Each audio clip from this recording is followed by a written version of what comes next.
This episode brought to you by the Pirated Broadcast Network.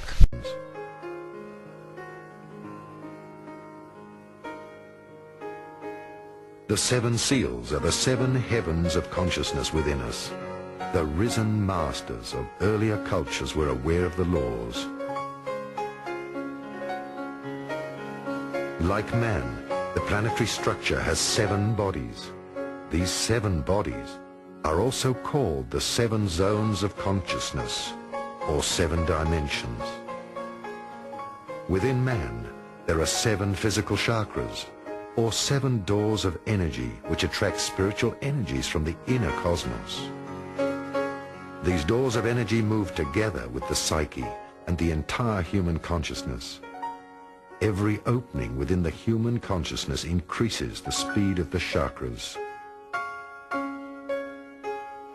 This opening up of the cosmic flower grails permits the body to acquire a higher electromagnetic frequency and take up more etheric energy. Thus, the human body has 2 sources of energy supply: the combustion engine and the cosmic motor of resonance. After December 31st, 2011, when the doorway of the 1111 closes, what happens is those 2 overlap spirals of evolution will now separate, and we will again wait eons for another opportunity like this beautiful one that we're given right now. For those of us who did choose to live in oneness, we will find that we are now aligned with a greater central sun system. Planet Earth will be making this journey with us, and the first stop along the way, on the other side of the door, so to speak, is what we call Octave 11. And Octave 11 is when they'll be very active, building on the new, great creativity, totally new forms of everything. There will be some beings when they reach Octave 7, who will say, well, I'm not really so interested in this, I'd like to still yet go further. So a small group of beings will join together in the middle of Octave 7 and unify into an even deeper oneness and continue on the homeward journey to a level of consciousness which we call Octave 11. Over the years, as we've been awakening, there's been a great deal of discussion about our light bodies. And we finally realized that somewhere we have these elusive light bodies. And of course, we've been reading books how to find our light body and doing special practices, exercises, and eating certain foods so we can find these elusive parts of our beings. And the big joke, of course, is that we've been wearing our light bodies all along. We have them here. For so long we thought we had this physical body with this little tiny flame of spirit here in our heart. And then as we awaken and remember and become vaster and vaster, you see that all along we've been wearing these vast bodies of light, and inside of them is this little tiny physical body.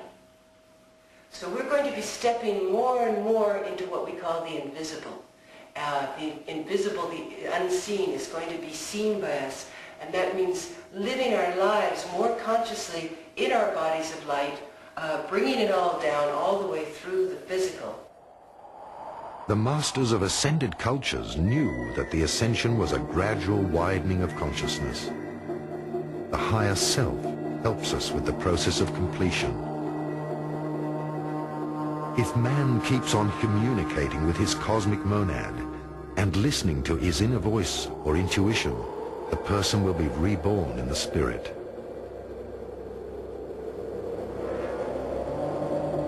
The higher understanding will open to him from the inner cosmos, and Buddhi, or Christ from within, also called the third eye. Then man develops into a superhuman.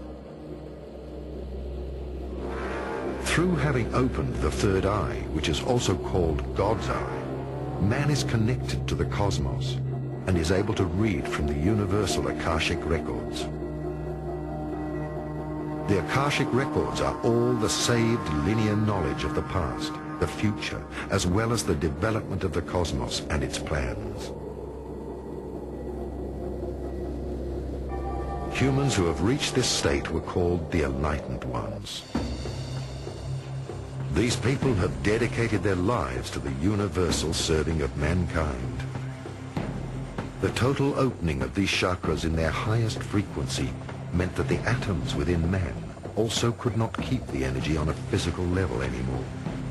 The completion was an ascension into a spiritual dimension. Some masters have been taken on board light spaceships by extraterrestrials. Other masters, however, of whom no grave can be found, have mastered the physical ascension. They opened the 7 seals and rose into a higher state of consciousness, owing to their activated light body.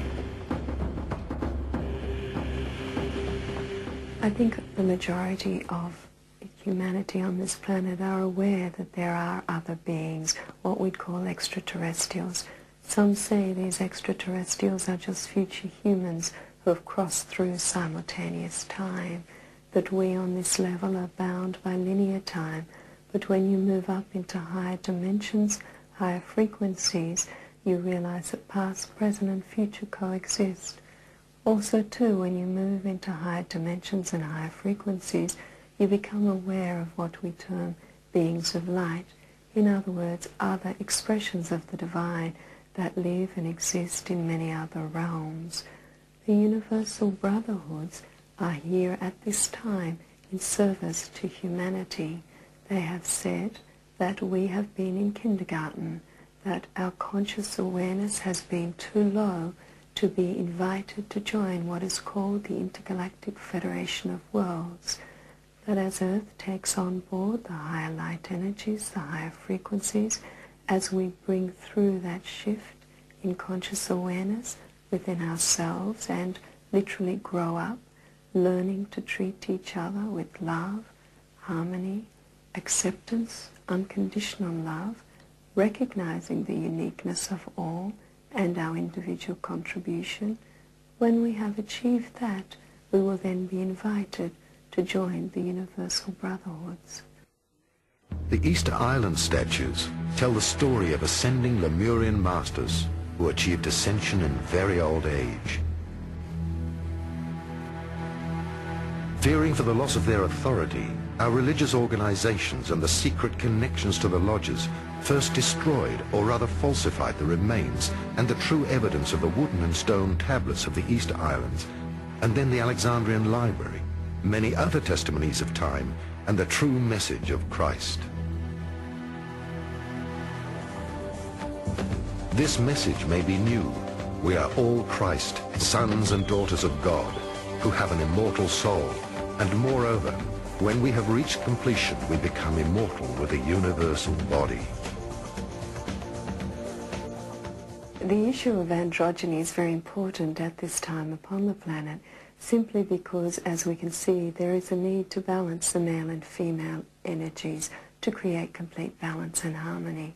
The energy that sustains us, that God essence, is androgynous, and we actually have, in fact, masculine and feminine expression of energy within us. A lot of people now are being guided to balance those energies within so that they are more whole, more complete in their expression, instead of just being particularly female or playing a role as society has dictated. In other words, there's nothing a woman can't do. There's nothing a man can't do. That we come from a point when we relate to each other of complete balance and wholeness. How does immortality function in the new millennia? Immortality can be looked at many different ways. Most people are familiar with the immortality of the soul. However, as we tune to the higher frequencies, the higher octaves of light, many of us are now becoming aware that we're also physically immortal, that we can control cellular regeneration and degeneration, and that there is absolutely no requirement for the physical body to either age or die. We, the light workers, have very specific roles to play at this point in Earth's history, and I myself would rather finish the work that I have to do here than take my physical body up into light, or just leave it when I'm ready. To allow the physical body to age and decay, for me, is simply poor time management, when there are many tools and techniques and a natural state of beingness that can occur as we tune to the light energies and allow that God essence, the Christ consciousness within, to step forward.